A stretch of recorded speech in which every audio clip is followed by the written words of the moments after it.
ஒரு வீட்டில் எலிக்குட்டியும் கோழியும் இருந்தாங்க.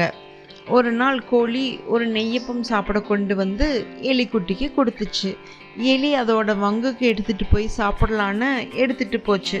போகிற வழியில் ஒரு பூனை பார்த்ததும் எலி கையில் இருந்த நெய்யப்பத்தை தட்டி பறிச்சுட்டு போயிருச்சு.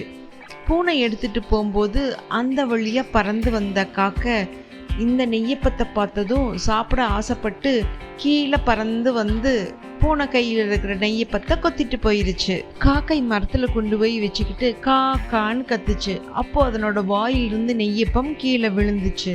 கீழே விழுந்த நெய்யப்பத்தை ஒரு அணில் குட்டி தூக்கிடுச்சு. அணில் குட்டி நெய்யப்பத்தை எடுத்துட்டு போய் அதோட ஃப்ரெண்டான கோழிக்கிட்ட கொடுத்துச்சு. கோழி என்ன பண்ணுச்சு, திரும்பவும் சுண்டலிக்கு அந்த நெய்யப்பத்தை கொண்டு வந்து கொடுத்தது. பூனை தட்டி பறிச்ச நெய்யப்பம் திரும்ப எலிக்குட்டிக்கே கிடைச்சிருச்சு. எது எப்பப்போ யார் யாருக்கு கிடைக்கணுமோ அது அப்பப்போ அவங்களுக்கு கிடைக்கும்.